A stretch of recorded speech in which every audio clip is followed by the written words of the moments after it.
Hello, everyone. Welcome to the Monday, not really quite night show with Alan, Greg, and our guest, Olly. Say hello if anyone's here. Okay.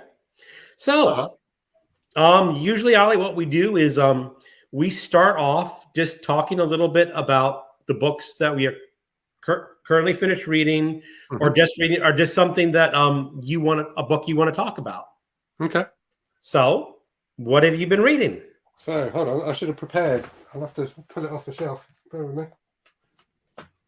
So, I've just finished this, The Fall of the House of Thomas Weir by Andrew Neil MacLeod, which is one that the author sent to me, which was really fun. It wasn't what I was expecting at all. So, it's about the main characters are Dr. Johnson and Boswell. Okay. But they're like kind of occult detectives in this. So I was expecting it to be quite kind of dry and serious. It's set in Edinburgh in like the 18th century. So I was expecting it to be quite dry and serious, but it was really fun. It was really over the top. Had all sorts of weird kind of conspiracy theories and, different stuff built into it, like UFOs. Everything you can imagine was in here. It was really, really entertaining. I had an enormous amount of fun with it. There's a second book out in the series as well, so I'll have to pick that one up.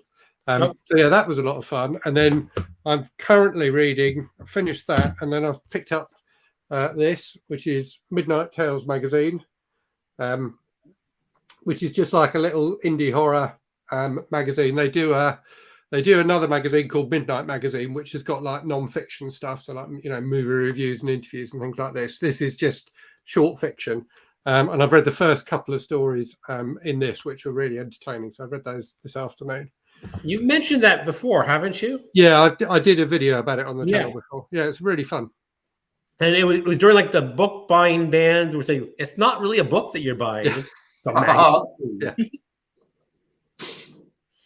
Yeah. I'm someone who I used to be so driven by my Goodreads goals that if I couldn't log something on Goodreads, I'd feel weird about reading it. Whereas the last couple of years, I haven't set myself a target on Goodreads at all, and it frees you up to read what you fancy. I mean, I don't use Goodreads anymore, but I felt that exact same way. And then I felt like I was doing like a book count goal every year. I want to read X number of books per year. And then, I got to read a shorter book to make sure it counts. And then I can't read these short stories because they don't count. Mm-hmm. And then I decided, well, why don't I just count pages instead of books? Therefore, if you read a 30-page short story, you just log it as read 30 pages. Mm-hmm. And then you're good to go. You're working towards that goal just as much as a book count goal. Yeah. I always shoot for just 52, like one book a week, because I read a lot of like longer books, and but I'm happy if I can do 52. Like Jim at Jim's Books Reading and stuff, he shot for 100 this year, 100 books. You see, I can always do 100 books a year. For me, it's not a problem. I cracked 200 last year, which is good for me. Yeah. But a lot of that was the reading ban, goal, reading a lot of short books, just knocking that out. You're very tactical. You've got good strategy for that. You did that last time as well, didn't you? You really focus on the short stuff and get it done. Get it done. Okay, let's go through some comments. Here's MJ. She's not here. She just said, I can't be here. No. And then we got Mark. Hey, Mark. Thank goodness for a civilized time. Yeah, we were hoping our European friends would show up. Hey, William. Bad is Rad is here. Good morning, Bad. Saying hi to William. I just created my own entry on Goodreads. And Christopher. Morning, everyone. Christopher. Okay. So, Alan, what have you been reading? Well, let me. I want to show everybody my 1896 Indian head penny, because I'm reading the complete westerns of Elmore Leonard, and Ollie just did a video on June on the Range. You have a different cover. Yeah. Where's my copy? Hold on, let me get my copy down. Yeah, I guess mine's the UK one. Wait a second. When you talk about westerns on Elmore Leonard,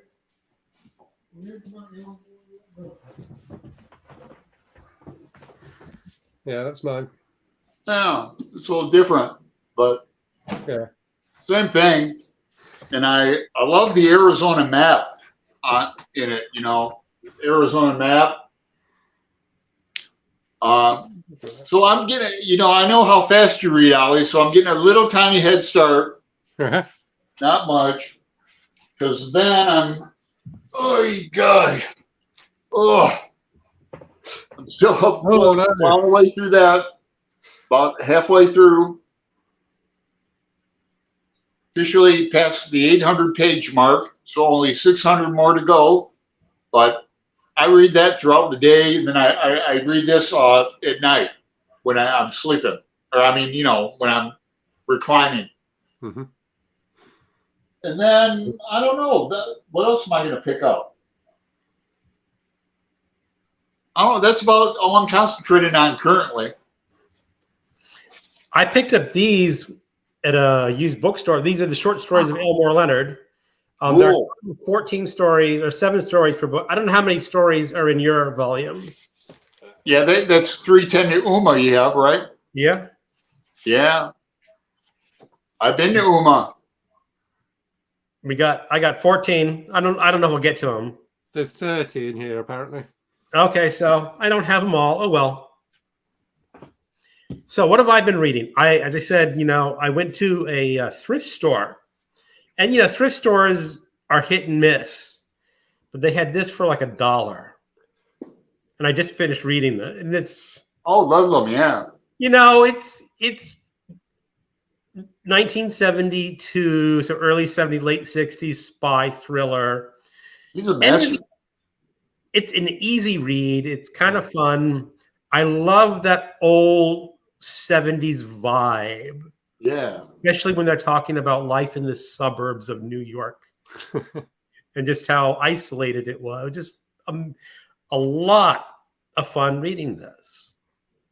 And, it's like I said, 330 pages. I paid like 99 cents or maybe a little bit more than that. Pretty darn good for the price of what you get. Yeah, I read quite a bit of Ludlum when I was in like my 20s, I think, but that's not one of the ones I read. No, it was, you can pick up a lot of his in thrift stores and used bookstores and the old ones. And the other book I'm currently reading is an audiobook. I'm doing this for basically the 20th century horror, is The Keep by F. Paul Wilson. Keep. I read that many in the 80s. Yeah. And it's actually pretty good. And he does something that was kind of bold because it's set during World War II and the main characters are Germans. And he's made the commandant or whatever of the Keep someone who has not joined the Nazi party. And I mean, literally, he had to do that because you can't have your protagonist be a Nazi. And if he's going to, we'll wear the Nazis out, we'll live up. You can sort of accept him as a main character that way. Mm-hmm. Which I thought was, but he's a very good vibe in that book. It's a very you read that one, Ollie? Yeah, I read that one. Yeah, like years and years and years ago. But yeah, I remember it being really good. The movie's pretty good as well. The movie's quite weird, I seem to remember, but quite. I think I saw the movie and it got very different, I think, at the end. Yeah. But there's a whole series of this adversary cycle, which I read.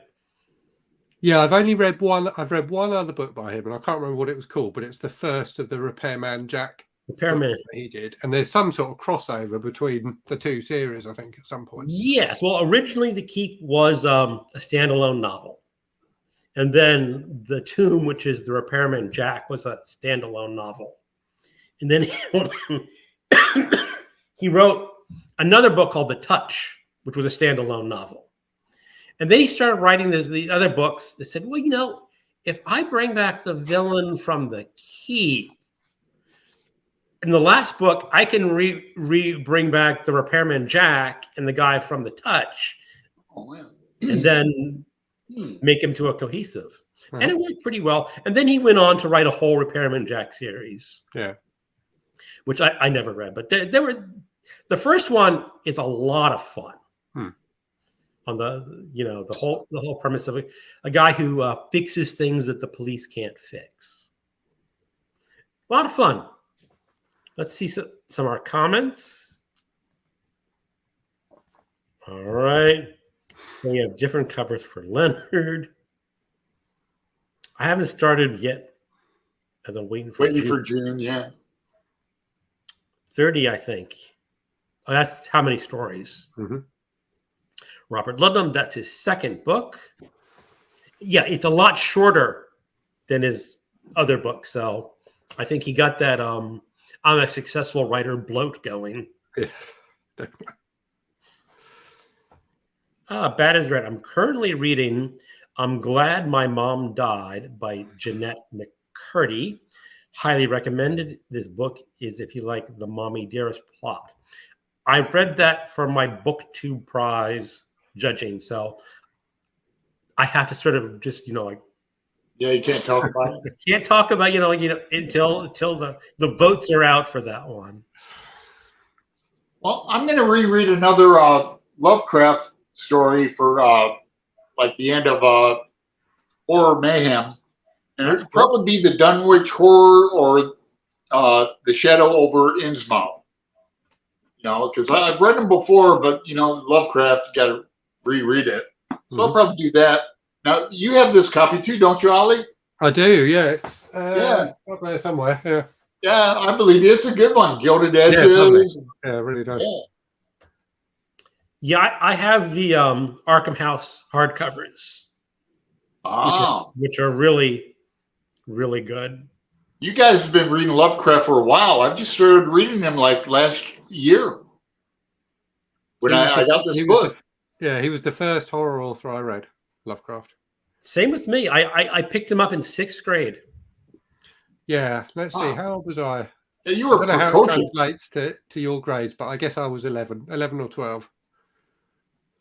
It could have been somewhere, but I do remember the teacher sort of looking at me and saying, "Don't you want to read something else?"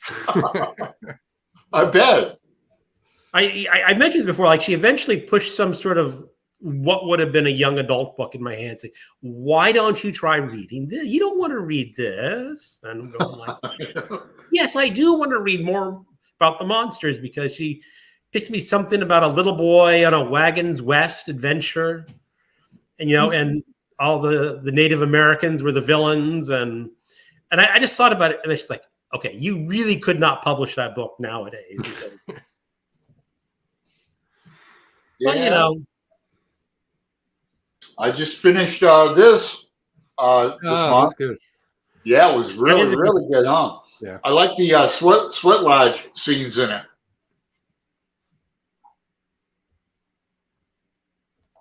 And comment, I'm currently reading the Ludlum book, my 5th, very cookie cutter, but it works for me. Well, I think as authors get that big and famous, they just rehash their old plots. Lucky for me, I was hungry early. Oh, we missed one. Hey, I'm on Dunwich Horror at the moment. That is actually one of his good ones. Say hello to the almighty Olm. Hello. Hey, Al. Did you chaps read Willard Price Adventure Series when you were a kid? I don't think I recognized that one. No. I do. I don't know if it's like a British thing, so I certainly know the name, but I didn't read them. Yeah, I'm trying to remember that. I guess the big ones when I was a kid were still like the Hardy Boys and Nancy Drew. I mean, I like all those. Yep. You know, And I went to college, and my mom sold all my Hardy Boy books for like 25 cents. I had the blue hardback covers. I mean,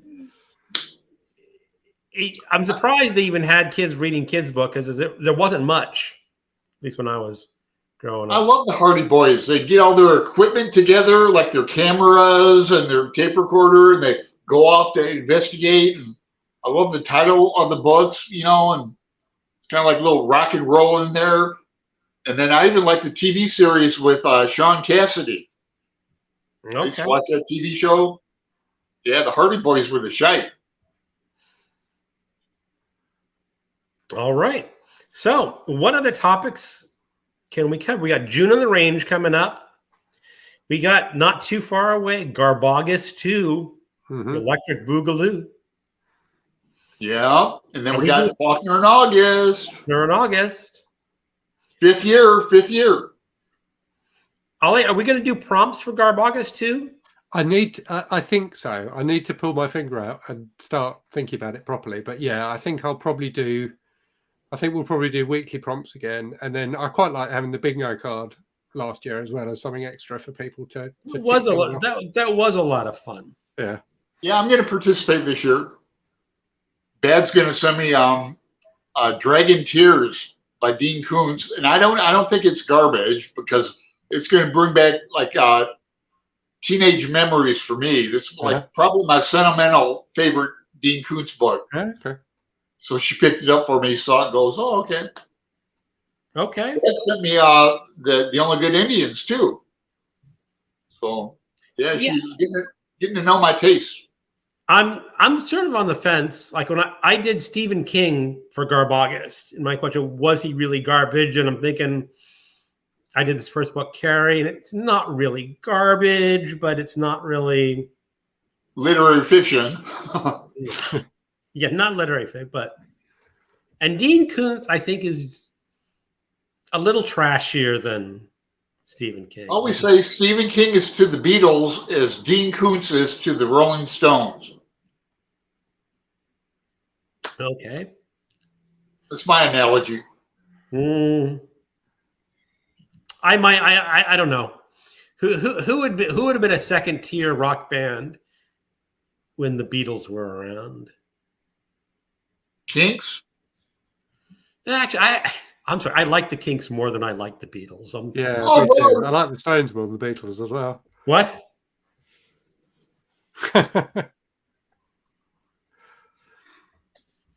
How dare you? No, my cousin turned me on to the Beatles and Supertramp, and my grandmother bought me my first Beatles albums. Still have them too. Yeah, but do you have a record player anymore? Well, my records are in Phoenix. My record player is in Toledo, Ohio. So, but they make these cool little like small record players with the speakers right in them, or that the hood goes down and the album is outside of the box. They're really cool. It's a Jensen. I think I picked it up for under $100. So I might buy another one, but now I can't be making noise here, Greg. I know. Just keep playing about my harmonica playing. Well, that's because you live in the Pacific Northwest and it's summer, and everyone has their windows open because there's no AC. Right. They're putting AC in the apartments here now, and I said I don't even want one because I don't need it. I face west, and I'll just suffer through August a little bit.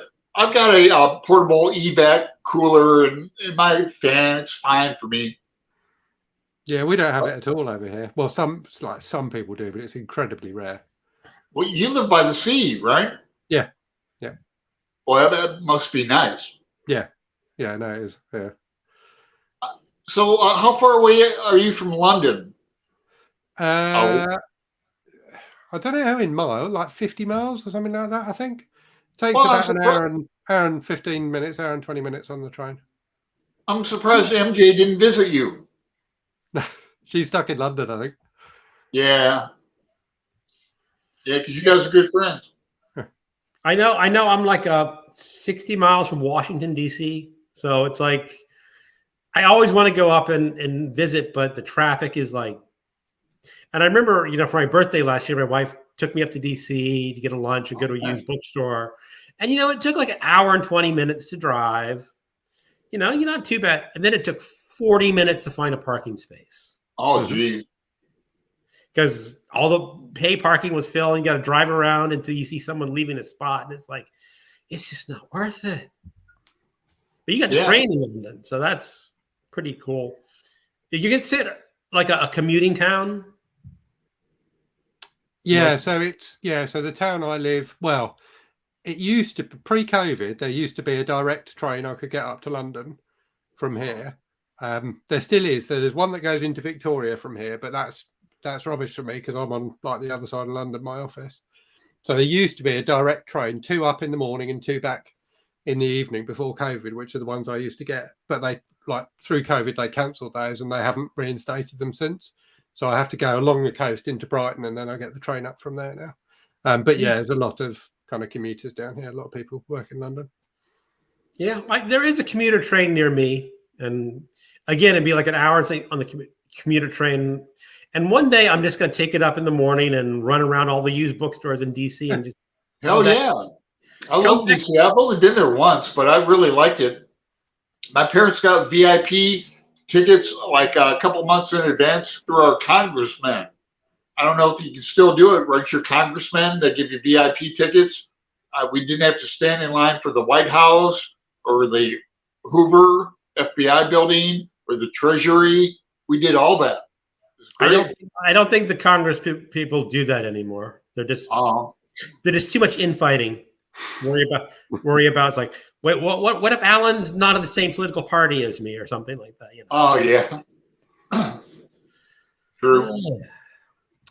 Oh, book here you get Willard Price was a Canadian. He had a series of books from 1849 to 1949 to 1980. Every book was something adventure, like South Sea Adventure or African Adventure. Followed the adventures of 2 brothers. Great fun. Yeah, that sounds really cool, Mark. I would like those. The Animals or Iron Butterfly. See, the Animals, their main song is House of the Rising Sun, I think is really. And then Iron Butterfly, In-A-Gadda-Da-Vida. Yeah. Now, I always love that because I don't know how true it is, but the story is when they started recording that, they were so stoned, they forgot to stop playing their instruments. And if you know the song, you can see it's like, okay, when is this darn song going to end? Yeah, DJs put it on for a bathroom break, like with Freebird. That or Freebird. Okay, here's a question for you, Olly. Olly, how did you get into collecting watches? Yeah, you have some beautiful watches. Yeah, so I guess it was not that long after my son was born. And I had a watch, but it was like really big and heavy, and it was just starting to annoy me a bit. It was too heavy. So I decided I'd get myself a new watch. And I went online and immediately fell down a rabbit hole of like researching watches and ended up signing up for this watch forum and discovering this wonderful world of different watches that are out there. And it just kind of snowballed from there. So yeah. Well, that's a hobby. That's a hobby right there. And it's the thing that's kind of works quite well about the hobby is that watches, if you buy them sensibly, kind of retain a fair bit of their value. Oh, yeah. So what I tend to do is, and I'm doing it at the moment actually, is I'll buy, over the course of a year or so, I might buy a couple of watches or, maybe more than that. And then after a while, I end up with too many, which is the position I'm in at the moment. And I just can't wear them. They're just not getting worn enough. So I sell them on either on eBay or through watch forums and things like that.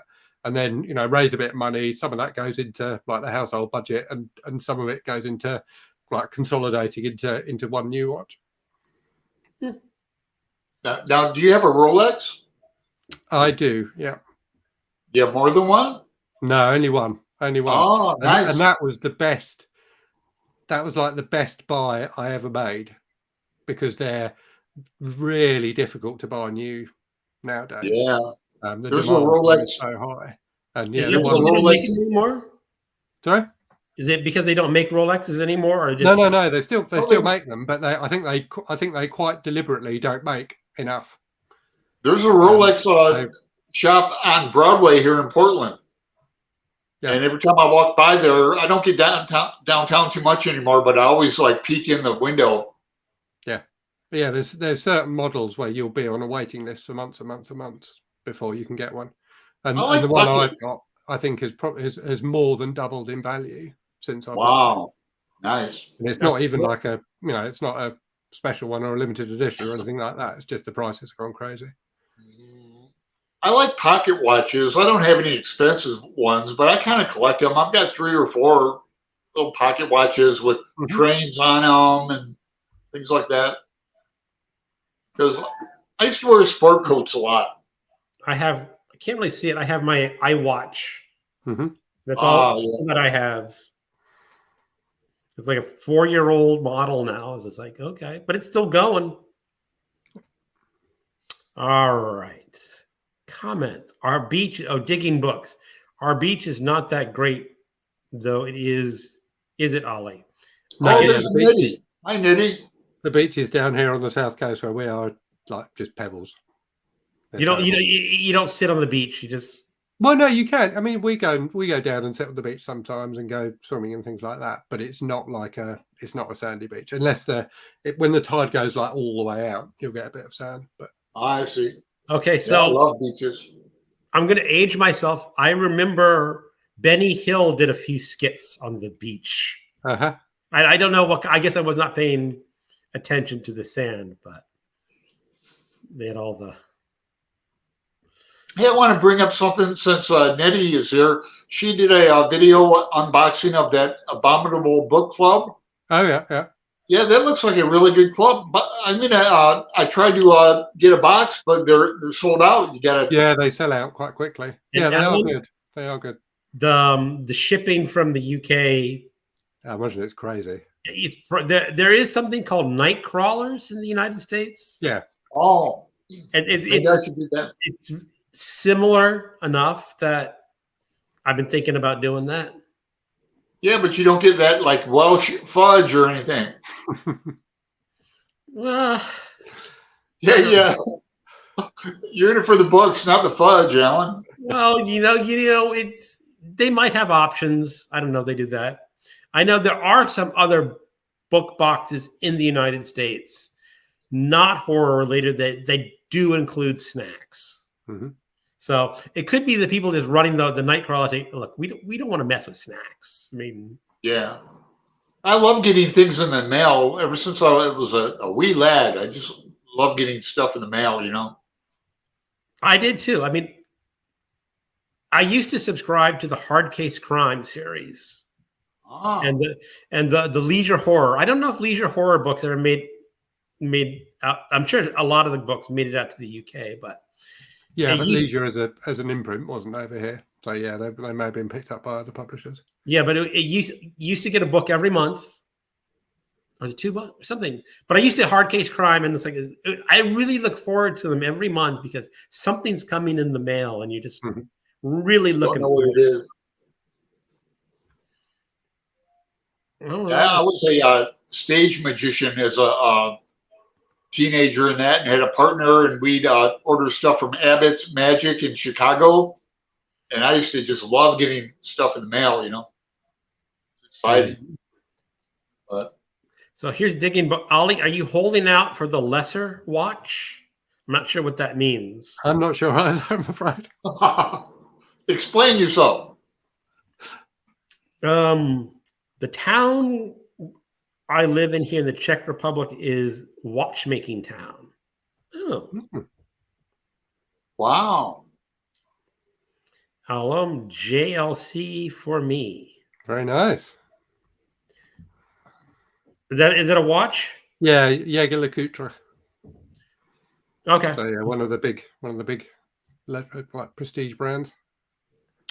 Mark says we have 5 different watch companies. Okay. Okay. Yeah, it's like Zurich or You beer and know, watches. it's amazing because when I was on the cruise ship, they actually had a watch store on the ship. I'm saying, like, why do you have a watch store on a cruise ship?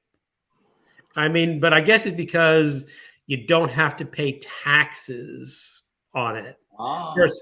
You're supposed to declare it in your customs, but I guess most people don't declare that. Yeah. And I think as well they've got a captive audience, and people like to spoil Yeah. themselves when they're on holiday, don't they? So Yeah. Fudge. Digging it. And I'll find the latest books in the UK package, read them all in digital format. Mm-hmm. Nightworms. Yep, she's mentioning Nightworms, I think, in the I really should try to subscribe to that. Yeah, she got a that new Dean Koontz book in the Abominable box. So I'm kind of tempted to read that. This new one too.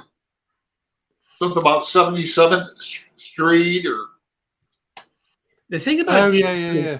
is that go on, Ollie. You were going to say something. I was going to say, yeah, he's publishing with Amazon now, Koontz. Yeah. So all his new stuff's coming out just through Amazon. Is that just shorts or is that just his regular books? No, I think it's his regular books now. I think that's. Okay. I think all his books now are through Amazon. Okay. Because I was going to say, is like I liked a lot of his earlier books. He had a more of a horror vibe, Yeah. and then he sort of switched over to more of a thriller, take. And the one of his big what was the book Watchers. Yeah. And then all of a sudden, because I think it just so happened he wrote a book about a dog. And then that book became wildly successful. Said, I got to write dogs all the time now. It's like, well, the thing I don't get with Koontz is so I did a video the other day where I talked about King and Koontz, and people pointed out in the comments that Koontz has sold more books than King by like quite a considerable amount more, like 25% more overall. Yeah, he sold like 400 million copies or something like that, which is a crazy amount. What I don't get is why every single Stephen King book you can think of has been turned into a movie, whereas with Koontz it's like really rare. So Watchers there was a movie of, I think. I saw it, and it was like nothing close to the book. I mean, the original novel had like an adult man and an adult woman, and they had this teenage guy. He's like turned into a teen movie. Yeah. But yeah, Koontz did hardly any movies at all. I don't get why. I don't know any. That's the only one I can think of. Yeah. And it was so bad. Maybe it's so bad they say we're not going to do it again. I liked his little. I think he did 3 books on Frankenstein. Remember?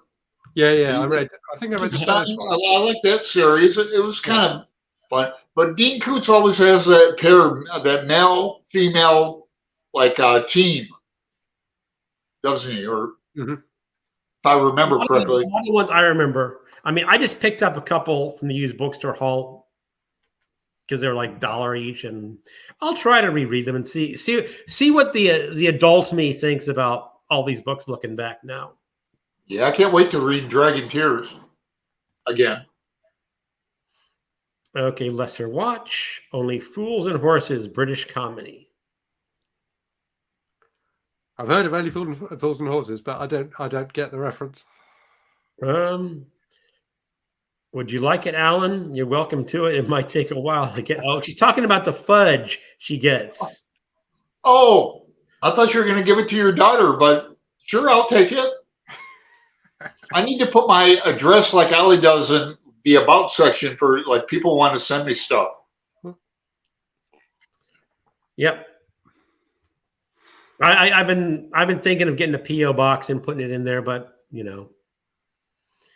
Okay, Al, there is an area that borders Germany, Swiss, and France. That is why I mentioned it. JLC is German and French name watch company in Switzerland now. Hmm. I wish there were screen adaptations for Harry Turtledove novels. I read one of his novels. I've It never heard of was what? No, this was the first book in a series. It was set during World War II. And during World War II, there's an alien invasion. Ah, I think I had that one, but I never actually got around to reading it. Well, the problem with it is that the author really had to put a big stretcher. He has to have the aliens have to have a starfaring ship that can take them from their planet to Earth, but he didn't want to give them weapons that could overpower World War II era armaments, and it just didn't work. well, I'm thinking about writing a novel about if Trump is reelected, then the aliens will invade, because that's what it's going to take, something like that. Alan, that could be very popular. Or that Trump is an alien, and the other aliens say we want him back. He's a known criminal. There you go. There you go. You see, It writes itself. It writes itself. He's one of those reptoids. Yeah, like Bush Senior. Yeah, he's a reptile. Oh man.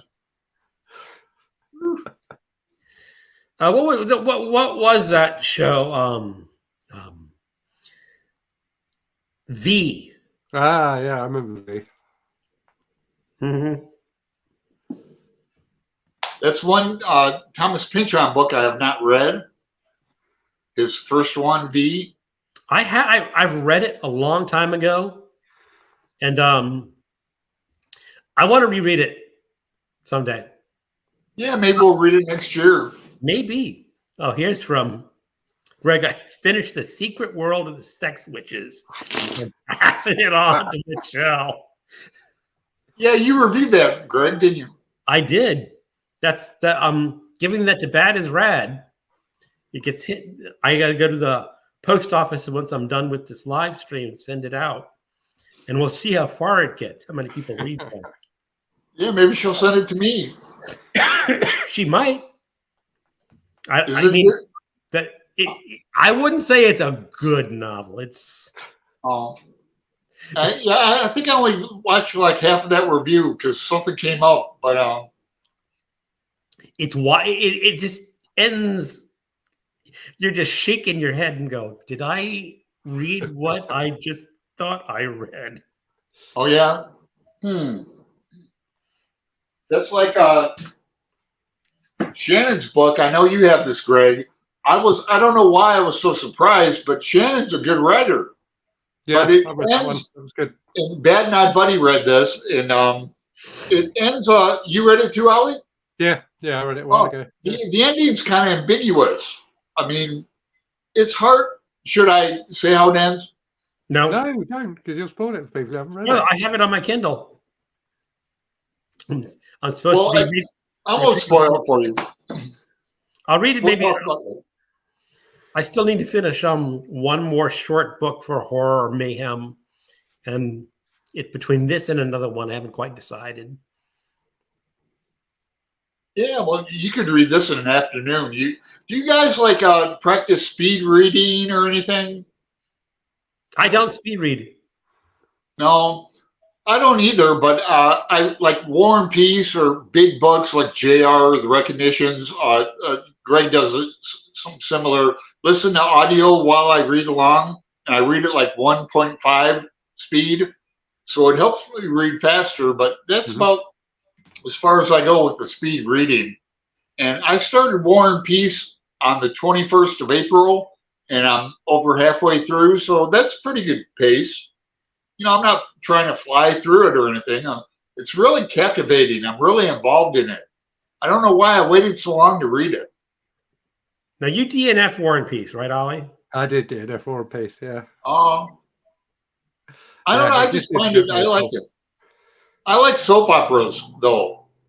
Like, I'm a General Hospital fan for 40 years, but it's kind of like a Russian soap opera. You really get to know the characters. Mm-hmm. Like, watch them grow up, and then the war with Bonaparte.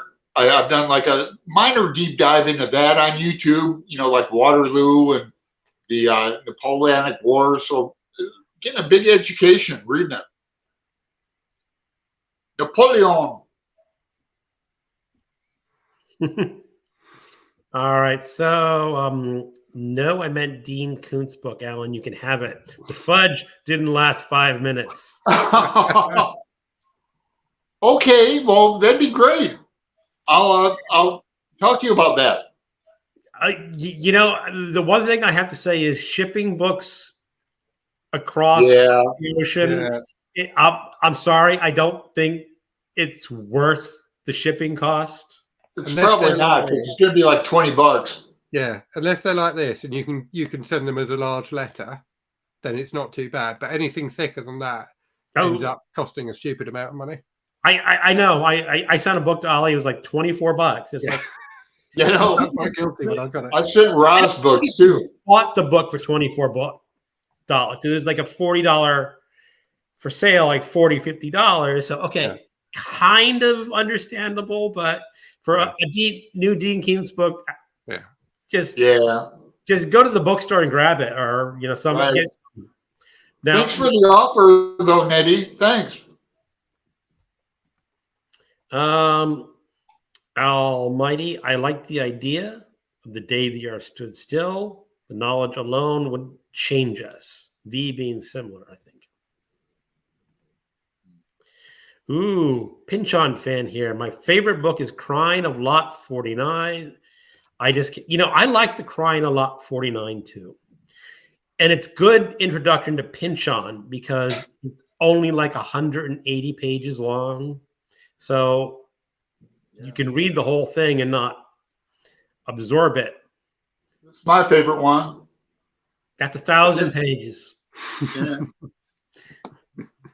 I did read that one. It's sort of on my list to reread someday. I have the audiobook and I have the hardcover, so I'll get around to rereading it someday. Yeah, I've read it twice. I'll read it again too. It might be one of my favorite novels. I want to reread Gravity's Rainbow again, though. I do too. Yeah, I read that with the Book Chemist as a group read a couple of years ago, and I don't have it here, but yeah, that's a great book. I mean, so much to delve into. A lot of people don't like it. Here's about the sex witch. I can only say 3 things to Michelle. I'm so sorry. I don't know. As I said, my copy is going to bed as right. I think she'll have a blast with that book. It is the kind of ending that I think she'll enjoy. And then she gets to send it off to someone else and maybe snicker as well. Al, funny you mentioned the speed of an audiobook. My professor this weekend mentioned the same thing that the Druids used to say. It is focus and memory, a skill we must work on, develop, not a gift. See, that's one of the things, like you said, when you're reading, is sometimes I lose focus because there's so much to do. You know, your house, like, you know, something distracts your attention. And again, I say, well, I can just go back and read for a couple hours later, and who knows where that happens. Book time. The battlefield for Austerlitz is 2 hours down the road for me. Wow. Okay. That'd be good. Cool place to visit. Well, I live in Virginia. If you love Civil War history, it's just all over the place. We have the Battle of Fredericksburg, which was a major Civil War battle. Now, Allie, you probably don't know a whole lot about the American Civil War, do you? Not really, no. I've read a couple of things, but nothing much. So when you see the Battle of Fredericksburg, it's like you're going, I don't know that one probably. But no, there's even when I go my daily walk, there's an undeveloped. It used to be a golf course. It's now been abandoned, but they have a plaque. It's like, okay, there was some sort of regiment or battle here, not anything major, but enough for some historical society to stick up a plaque and say there was a battle here. William, I send more books, but the post service here is very unreliable. Where does William live? Does anyone know? Canada? Or is he Europe? No, somewhere in Asia, like Malaysia or something. Oh, like it's that. Malaysia. Obviously, I can't remember. Okay. I have a question. Who is a favorite occult detective, please? I can't think of any that I follow.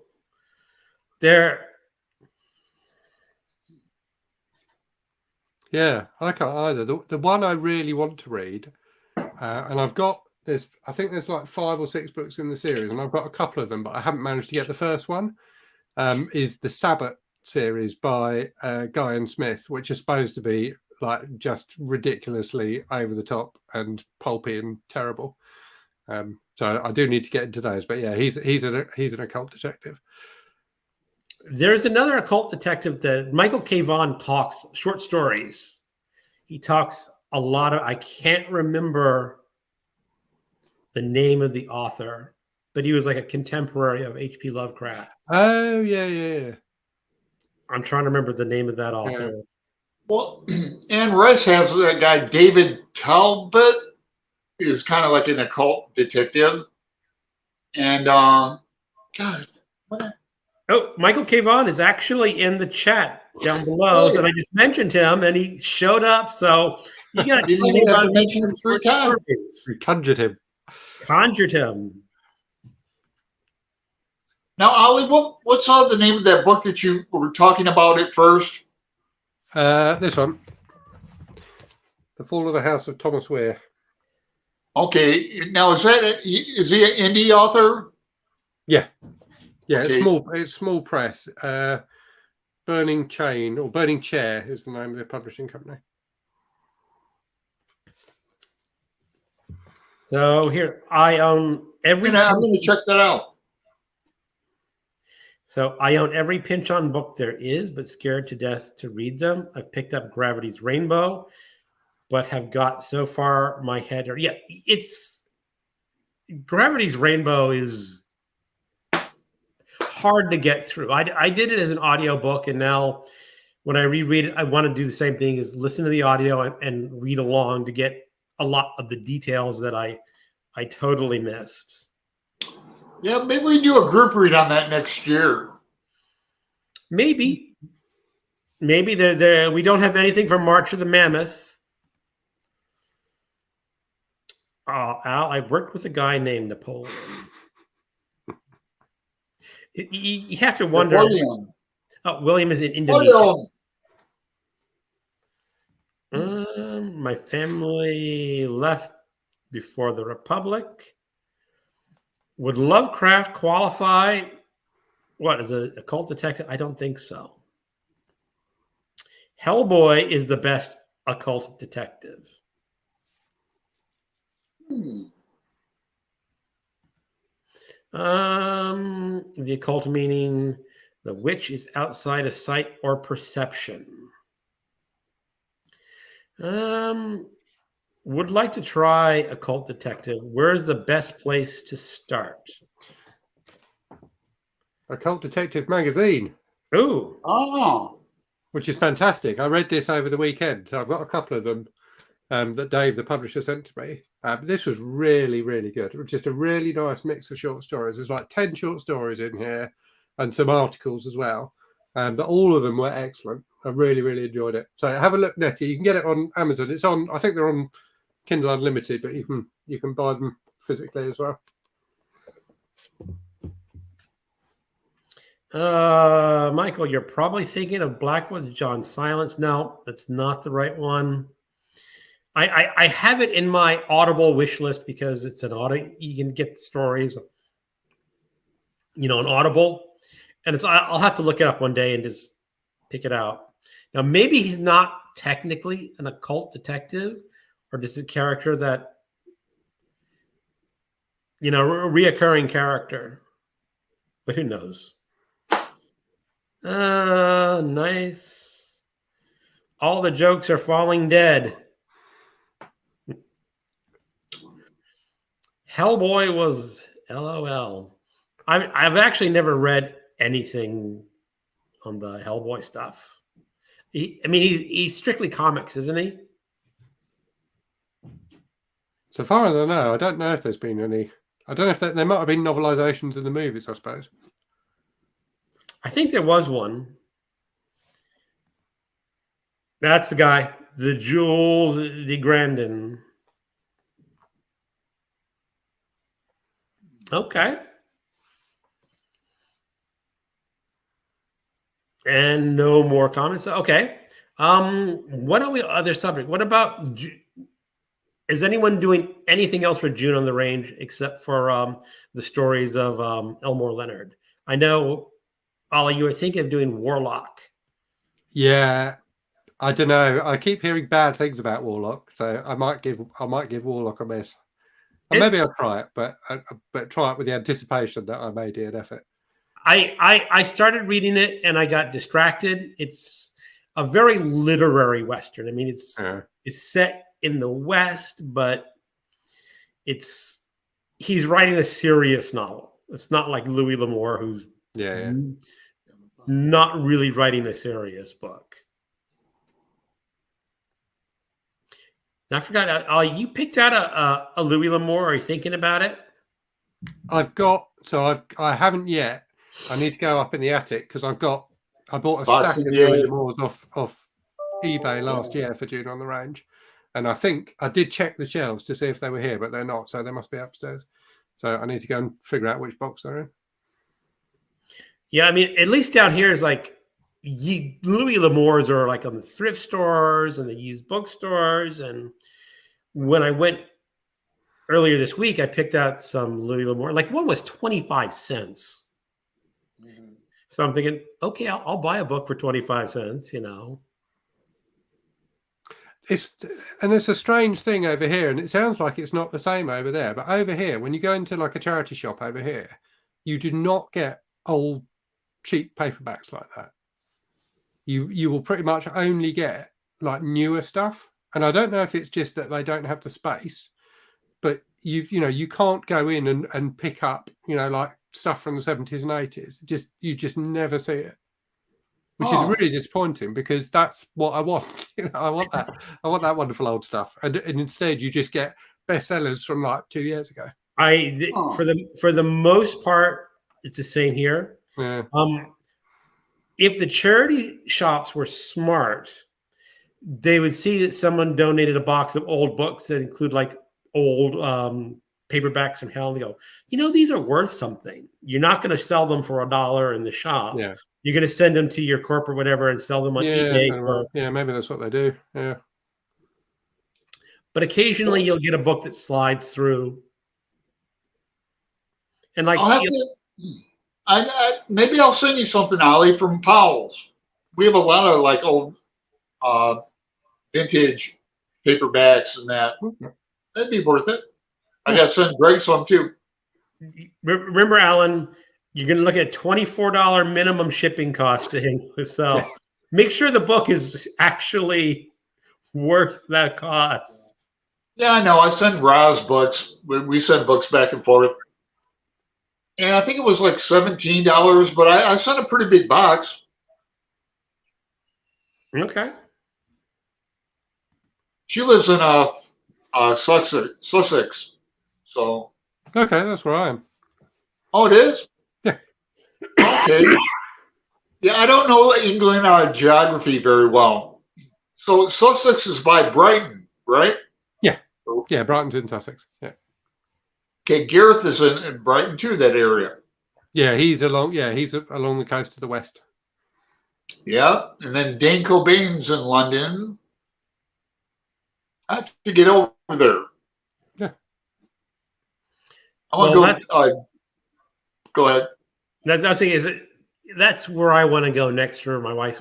next big vacation. She's talking about taking another cruise, maybe out to Panama. And look, I'd rather go to England and heck yeah, go there and see what's going on out there. definitely. Elvis, I have the Louis L'Amour 7-volume short story collection on ebook, but the first 3 volumes in physical format. At least here it's like the paperbacks are cheaper just because no store sells them for very much. I discussed this with Thrift Charity Shop. Do they have the time or space to go through older books? I wonder what they said. Grabbed a copy of Riders of the Purple Sage. If I get through True Grit, Shane, Lonesome Dove. First, I'll start. I love the audiobook of True Grit that I did last year in June. It was narrated by Donna Tartt. She did the Secret History and the Goldfinch. Mm-hmm. And she just had the perfect narration for the main character. It's kind of surprising to me that she would read a Western book, but yeah, that'd be great. No, she did.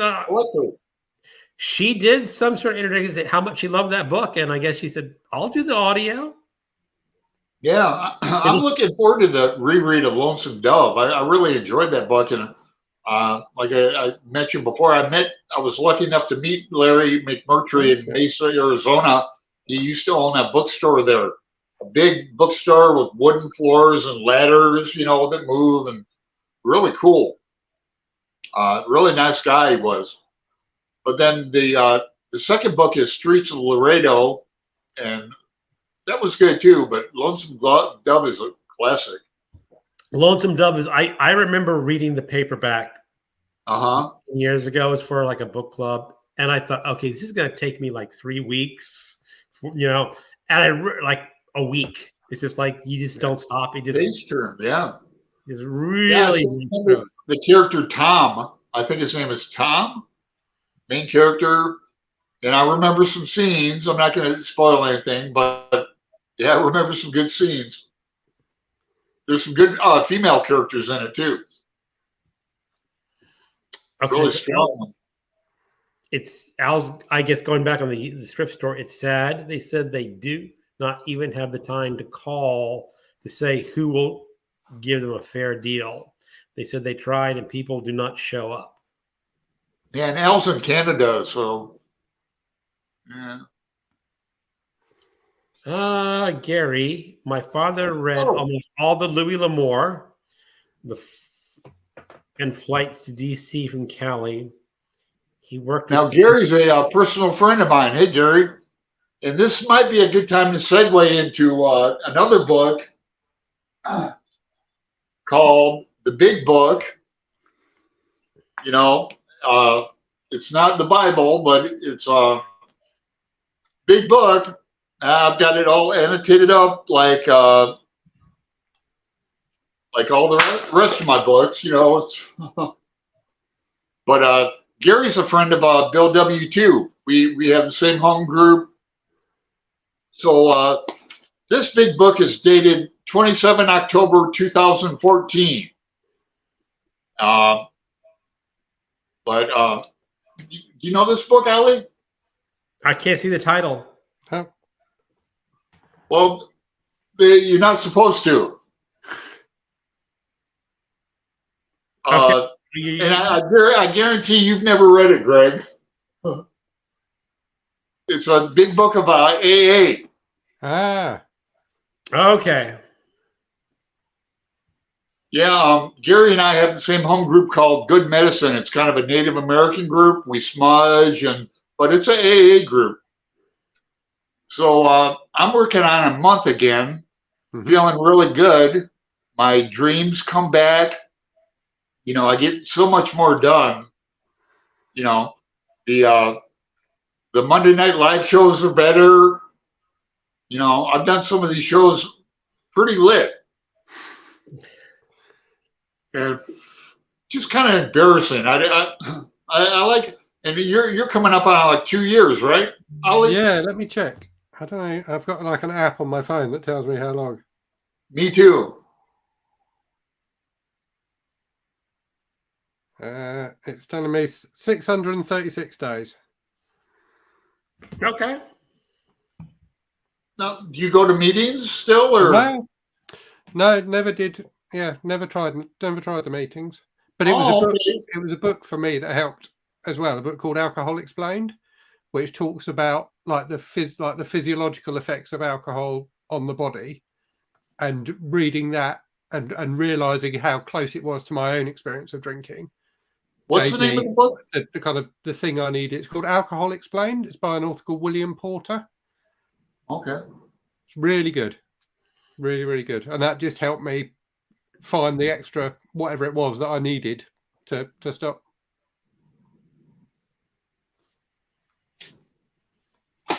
Cool. You find you get a lot more done and feel better. I Yeah, definitely me too. wouldn't I have think the I'm gonna channel. I stick to definitely it. wouldn't have the channel if I was still drinking. Yeah, it's like I'm going to be 60 this year, so I just you know, I got a taste for whiskey too. So I start drinking the beer and going out. Then I start gambling. You know, just making bad decisions, making too much noise, having too much fun in my apartment. I was making too. It's 3 o'clock in the morning. And so I wake up and go, oh shoot, what happened? Oh man, you know.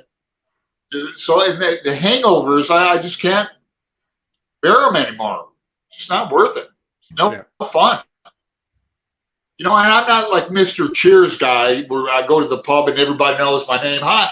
No, I did it solo most of the time. The fun stopped for me years ago, so I feel good about it. I might smoke a little, like,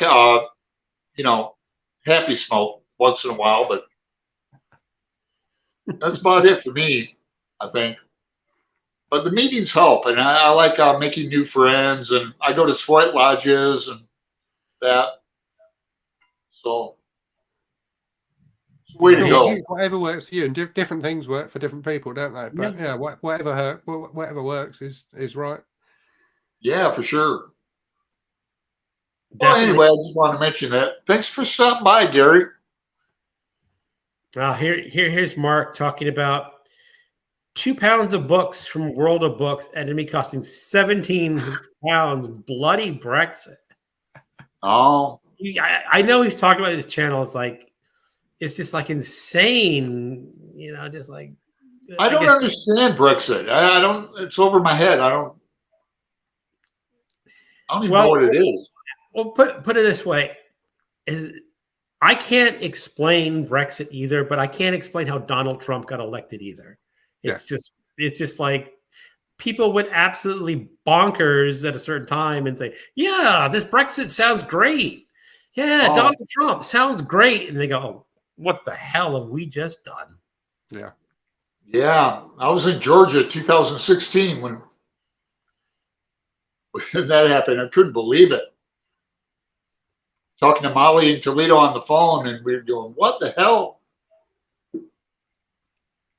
But I don't know, politics over in America. It's not over yet. Olly, there was a little place along the London Road in Brighton. It was a little marketplace, and there was a stall that had some interesting things. Yeah, I know where you mean, Nettie. It's in the open market. They do have some really nice stuff there, actually, and it's not crazily expensive either. It's you pay more than you would in a charity shop, but they do have some nice books. I will have to go back there again. I haven't checked that place out for ages. Mark, come to the Czech Republic. It's on my list of things to do. It's just yeah, the food there looks great. Yeah, and the beer Mark keeps saying that the beer is cheaper than water. But my wife still has a day job for a year. I believe she this week will be she'll have less than a year until she can retire. So she's like really looking forward to that. Is she jealous of you, travel. Greg? Is she jealous of you? Because you've been retired for a little while, haven't you? Well, this was our deal, is when we were living in Washington and she wanted to move back to Virginia, is, well, you can retire early because we'll be able to buy this house outright. And then so we did that. And then she looks at me like, dang, I like your life. You know, but she's got to wait till she puts in her time so she can collect her pension. Mm. So that's, for me, it was just like, tell the job, well, I just don't need you anymore. But she's got to wait till she's eligible for her pension. So, here, come to England. Sussex has some beautiful countryside. So, come to Czech Republic. Come to England. Yeah, Brighton's looks like a wild town. Yeah, it's a fun place, Brighton. Now, how far are you from that town with all the bookstores? Hay-on-Way? I'm a long way. I'm a long way from there. I don't even know how far I am from there. That's in Wales, right? Yeah. Okay, Olly. There's a little bit of information. I is actually from a science fiction collection. I was talking international science fiction, and they said in England, 100 miles is a long distance. Yeah, 100 miles is a long way. And in America, 100 years is a long time. Yeah. Well, for you guys, it's like 100 years, nothing. Oh, yeah, that's a good one. Yeah, I like that. Yeah, but for us, it's like 100 miles. Some people commute daily 100 miles, driving. Yeah. And like, why? Yeah, it's crazy. It's like in one of his videos, I can't remember how far it was, but Michael said how far away the lodge was, Rusticville Lodge was from Statelyville Manor, and it's like and I was like, that's a crazy distance. I assumed it was like half an hour away or something like that. No, it's like, but 120 miles or nothing. That's just a couple hours driving. Because it's America. Everyone drives everywhere. Yeah. True Grit was great. Yes, Mark, it is. Donna Tartt does dark academia. So that unusual. The Secret History was a wild book. Yeah, I enjoyed that. Yeah, it was a good one. I know when I was finishing high school, I wanted to apply to Bennington. And there's no way they would have let me in with my record, but I would have been in the same class or just like one grade under her. So I was thinking, well, wouldn't that have been wild to go to class with her, But I would not have gotten in. No, I haven't read the Goldfinch. I tried to read that with a group a few years ago, but something came up. So I need to read that, but I really enjoyed The Secret History. That was a great book. I've tried both of her other books and I haven't managed to read them, but the Secret History I think took me 3 or 4 times before it clicked with me and I was able to read it. So I will keep trying with the other 2. I have not read her other 2 either. So, but I really love The Secret, and the part I love most about The Secret History, when they're talking about studying the ancient Greek language, she just made it sound so fascinating. Mm-hmm. Yeah, that professor. Mm-hmm. Professor, and then all the verb tenses go, wow, that's really like, I know that's totally geeking out. And people are like, you want to learn ancient Greek and verb tenses? And Sherlock Holmes warned me about booze. Seriously, that he had his 300 ask memory stayed with me. I don't remember about a lot of booze in Sherlock Holmes. I know he did cocaine in the earlier stories, but I don't remember booze. Congratulations on everyone's sobriety XX. 300 hours. Book buying and chocolate are my addictions. Yeah. I like some chocolate. I like dark chocolate. I like dark chocolate too. with almonds. Al, time to define your being. That's a crutch. I'm sorry. Alan, you're wonderful, lovely, and honest. Oh, well, thank you. Al, that is small markets. Canada is similar. $300 minimum shipping on $20 for a $5 item for shipping. Oh, Canada. Gary Trump, that's an occult novel still to be written. Yeah. Oh, you heard that, Gary. Yeah. I got all kinds of ideas. You know, there's a book I wanted to read by Graham Masterton. I tried that one. Which one? It's what's he called? The Devil's Candidate? The Candidate. Yeah. It was written decades before Trump. But people said, well, wait a second. This is really sort of like prescient. He had he's got one called Plague as well, which was republished when coronavirus hit. So his publisher's definitely like exploiting. I read The Plague when it first came out in the 80s, and he actually has some interesting books. He's a bit hit or miss. Yeah. I funnily enough, I read a short story by him this afternoon as well, which is available on his website, which is one of the most disgusting things I've ever read. Oh, that's saying something too. That is saying something. I'll have to go check it out. My only thing is, like, he wrote his first book was The Manitou, which was actually a pretty good book. And then he wrote like 3 or 4 sequels, and each sequel just got worse and worse. And it's like, you're really milking this for everything that you can. I guess that one was a big hit for him because there was a movie of that, wasn't there? There was. And I think that's his only movie. Yeah. Yeah. He has another really good one called, at least in the United, called Feast. Oh, yeah. Oh, yeah. I don't think I've read that one, but I know it. Yeah. It's about a cult of self-cannibalism. Oh, Lord. Oh, man. Which is just...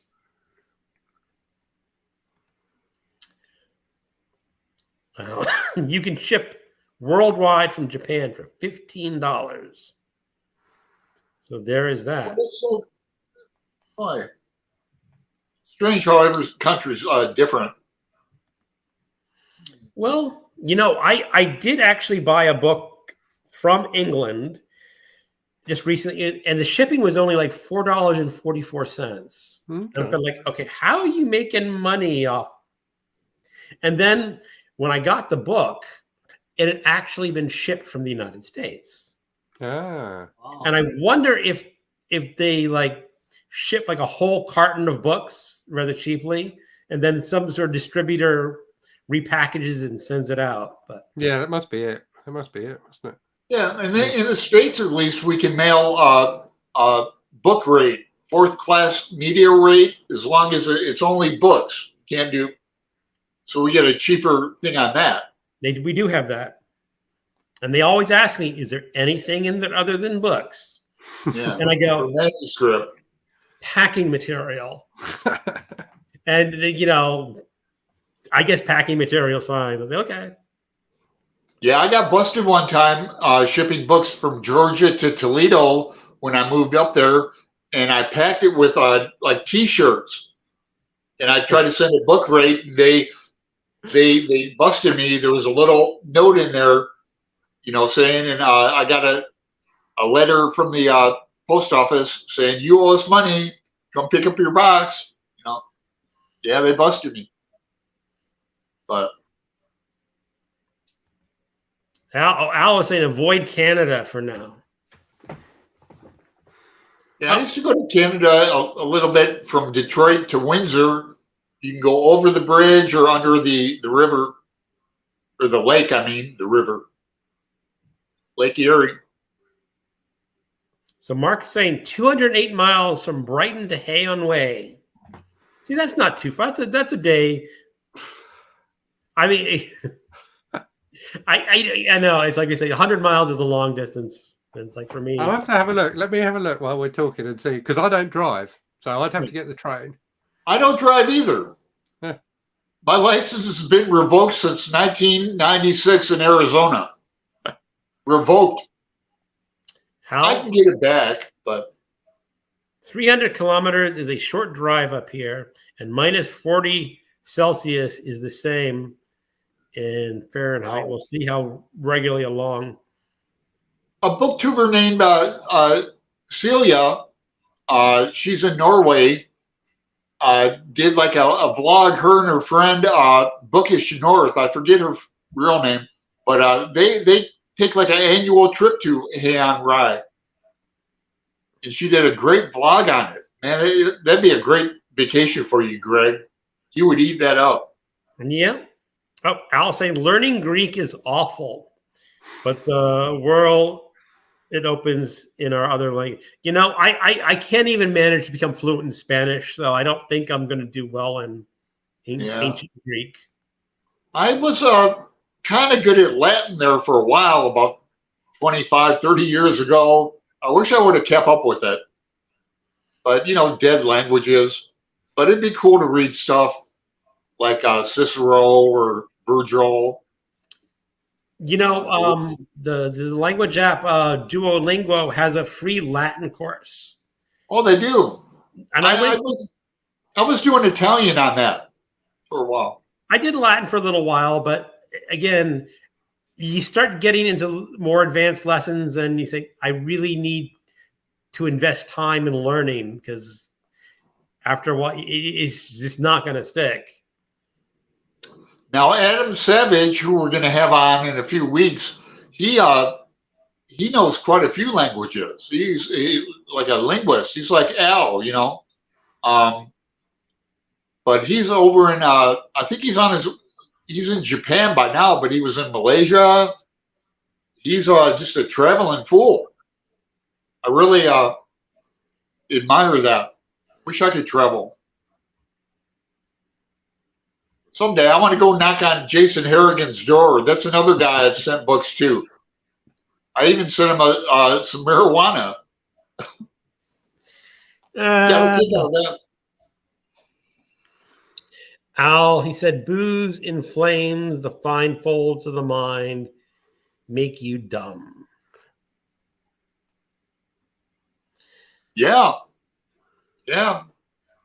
Makes you forget what you read. Then you have to reread it. That's why I'm such a big rereader. So we go, I imagine straight roads would make 100 miles seem easier to do.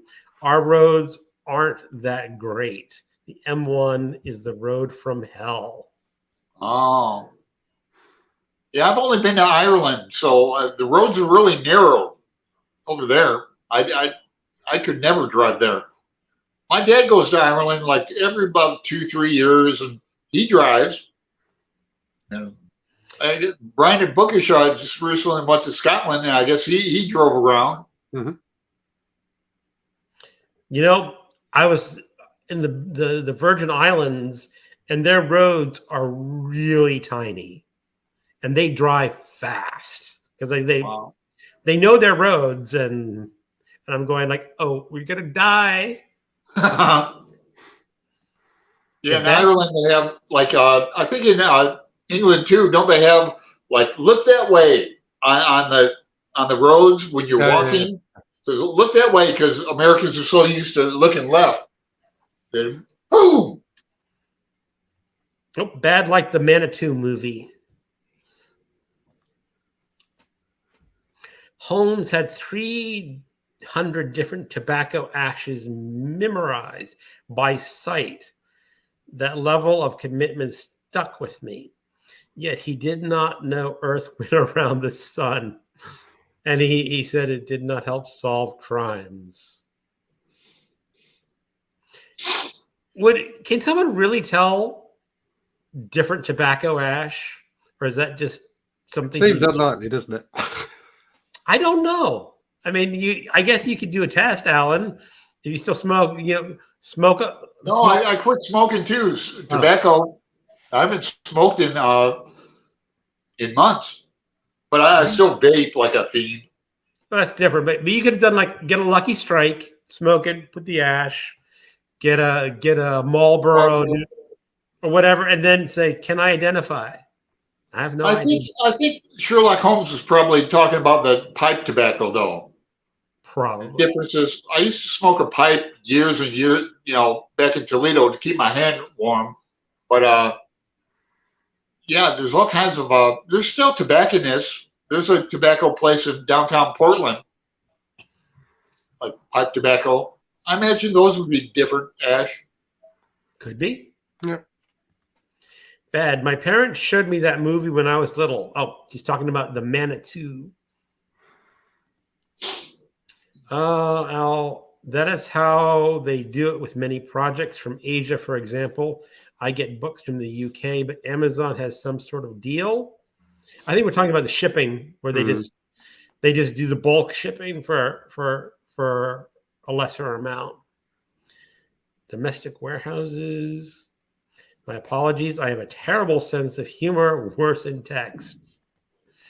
Join Discard if you must make mistakes to truly learn a new language and speak it with other natives. Must be wonderful to be able to speak other languages. That was a home quote, the booze.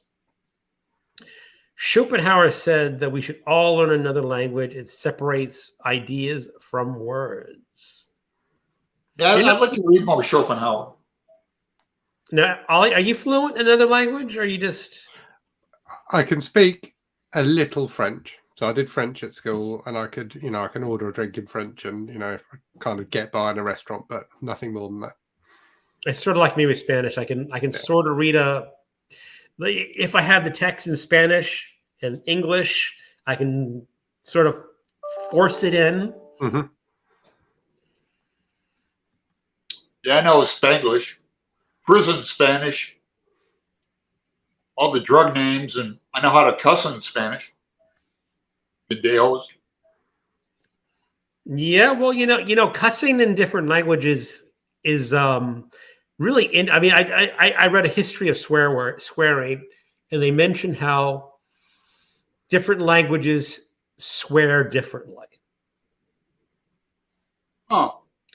It's like, now the example they gave was in Spanish. I won't say they have a dirty word for the F word, but you don't use it the same way. Like, you jam your toe and you go, oh, F. That does not come to the native Spanish speaker that way. Mm-hmm. They use something else. And they mentioned it when they were dubbing it was a Quentin Tarantino movie where every other word was the F word. And they had to change it in the subtitles because it made no sense directly to the Spanish speakers. Why are you talking about sexual intercourse? Huh. Well, didn't the F word come from from England back in one of the kings? It stands for something. No, but I've mentioned this before. They talk about the history of that word. Like there's three types of swearing. There's blasphemy, there's sexual, and scatological. And it used to be that the blasphemy was the worst swearing you could ever do. And they mentioned this as an ancient text where they go, it's what was it? D-M effin without the G, Abbott. And they here's some of the monks swearing. But what's this DM? They think is, and someone figured out it was the word damn. He could not bring himself to write it. It was that offensive. But effing, no problem.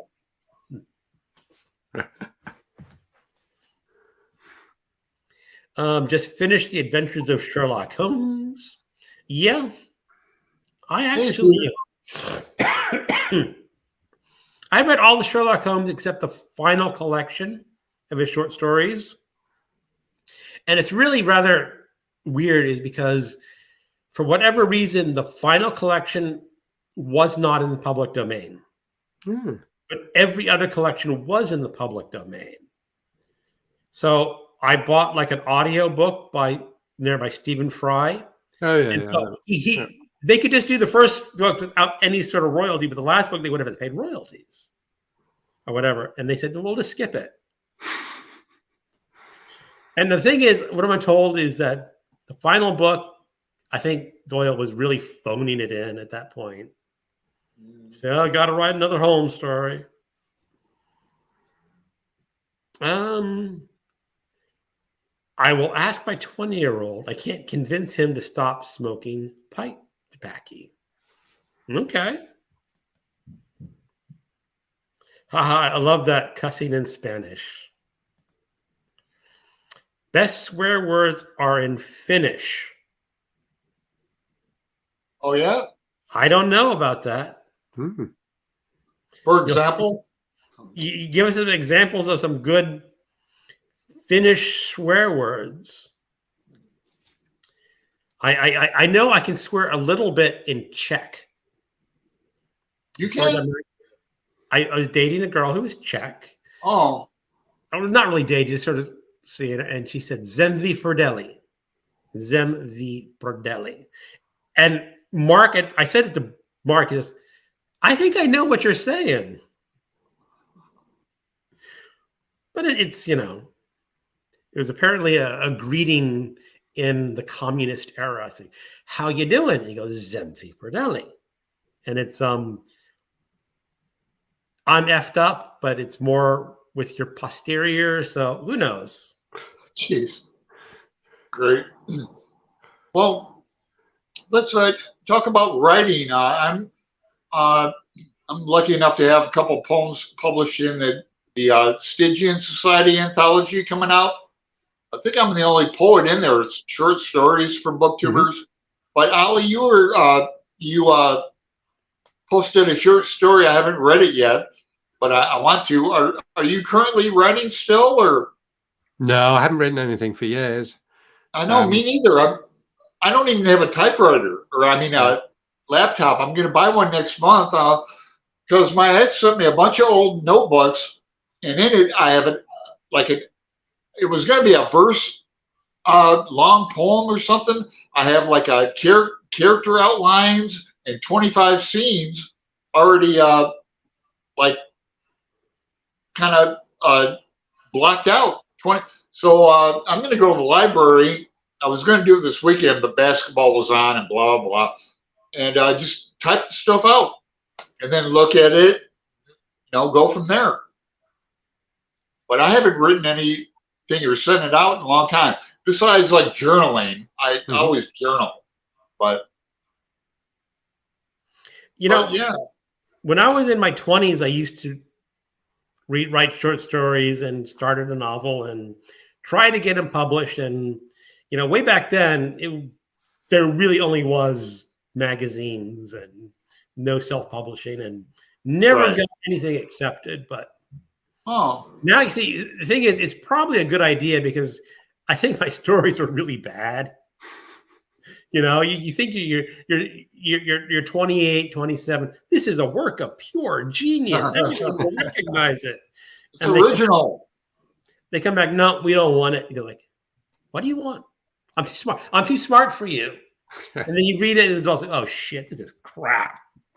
Oh yeah. Well, I collected many rejection letters. Like Fitzgerald, I wallpapered my bathroom in Tempe, Arizona with rejection letters.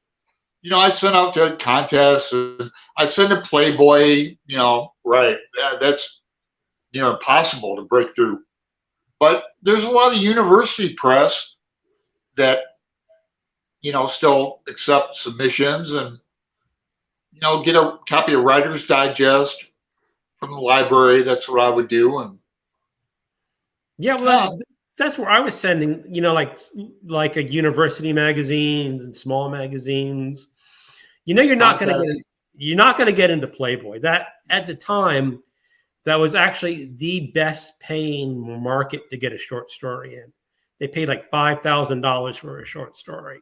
Yeah, back in the late 80s, which was good. That was good money for a short story back then. Well, they have a contest, or they used to, where you didn't have to have an agent or anything. You know, just go on the slush pile. But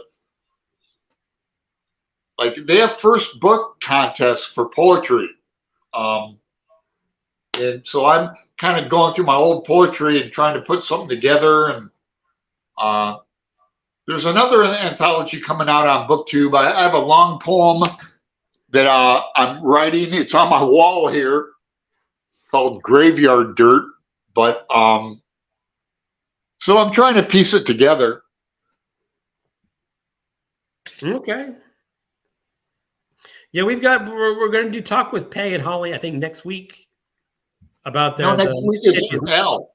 I thought Al was the 29th. Al was the 12th. I think.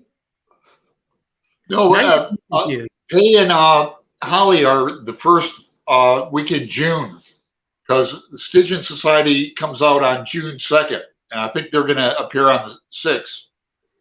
Okay, I look on your Voxer. I keep sending you the dates, and you keep changing them, and I keep forgetting. So William, I'd like to swear in Arabic because the language is supposed to be holy.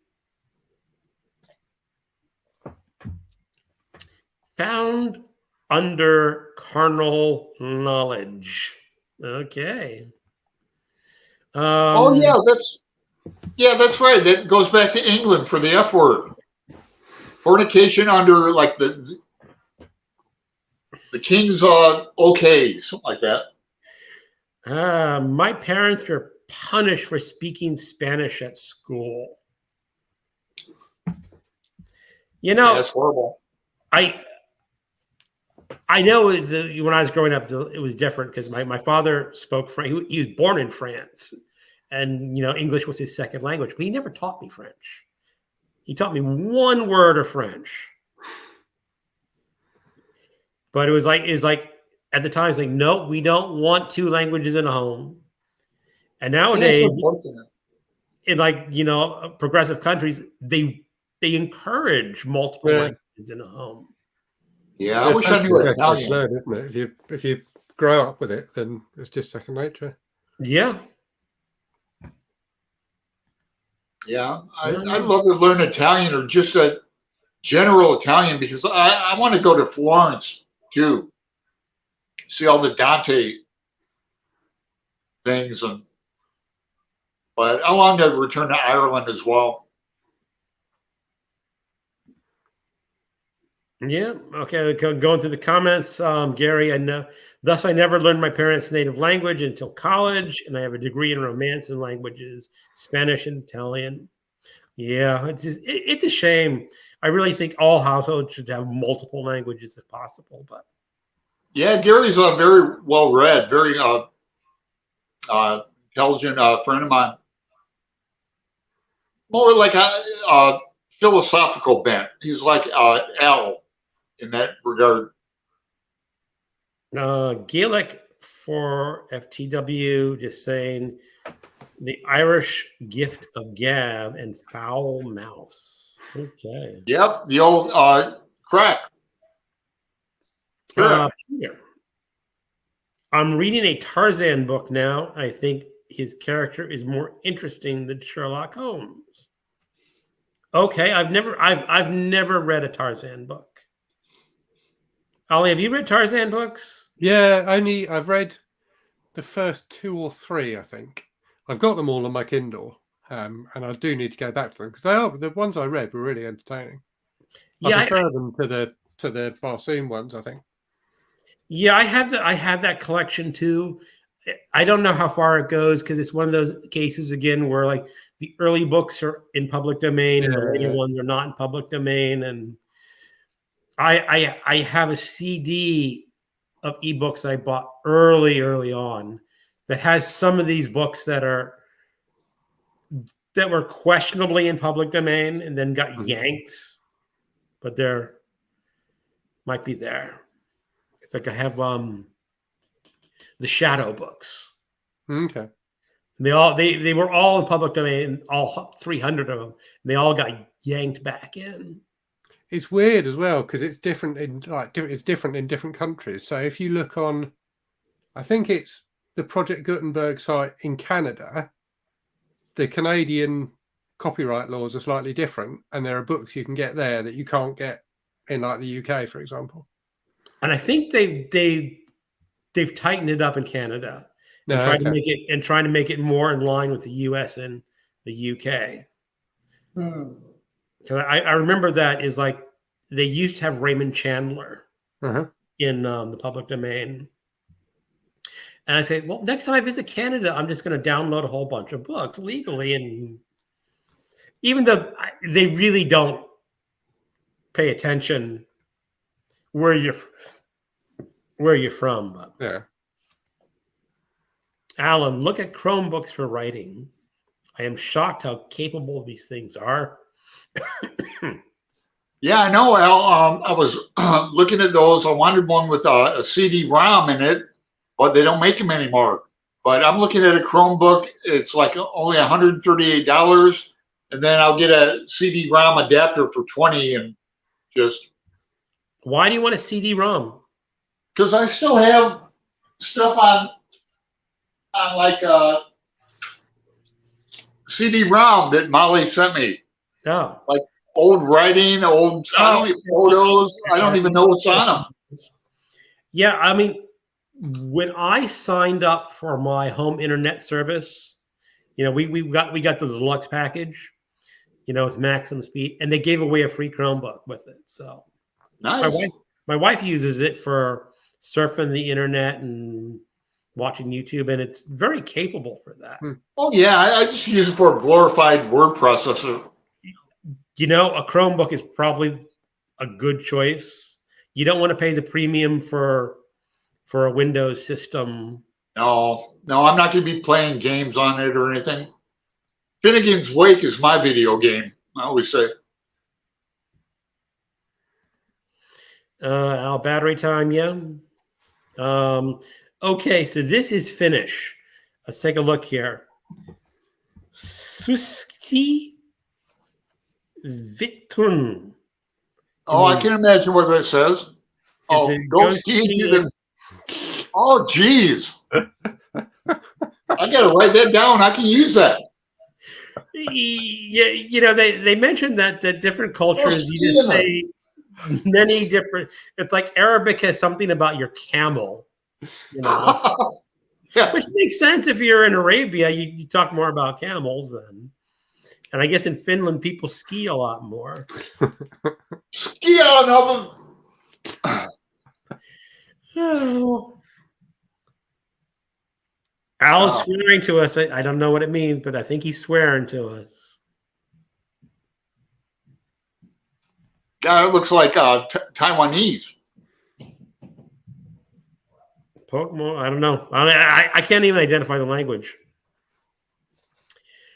Finished a course this weekend. Busy May, so I spent an extra time finishing books that I started. Only found out from reading Vonnegut that Playboy did in fact publish sci-fi and short stories. Now, Nettie, if you're in Vonnegut, we have like a Vonnegut reading group. We're reading Sirens of Titan next? Yeah, I don't know when our scheduled reading is. I think it's coming this quarterly. Might be June. I don't know. Gotta look it up. Yeah, I'll have to invite her into the group. Vonnegut, I think Vonnegut's such a fun writer. Yeah, me too. Carnal Knowledge is a great movie with a weird cast. I actually don't know. Yeah, Jack Nicholson. Yeah, Greg doesn't watch movies, but I do. Yeah, Jack Nicholson. Garfunkel is in it, and then Murphy Brown. I forget her name. Candice Bergen. Yeah, she's great in it. Yeah. That's a classic movie. I love that movie. Peter, it shouldn't be that hard to publish jokes or Playboy because, in my opinion, the jokes on the back of the centerfold don't have a lot of good jokes. Mm-hmm. Learn to hear a language, then read a book you love in the language, and try speaking it. I was lucky for years. Public domain for the Canadians used to be half that of our southern neighbors. Too late. 50 years versus 100 in USA, if memory serves. That works for me. Not too much for anything published in this century. In the US, I believe it is author's life plus 70, which really means most of the work is just going to be obsolete by the time it becomes public domain.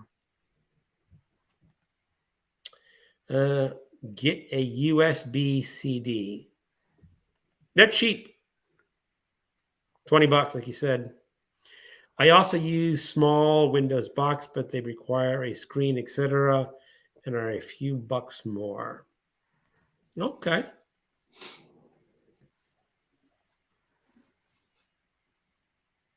Well, does anyone have anything to add to the conversation?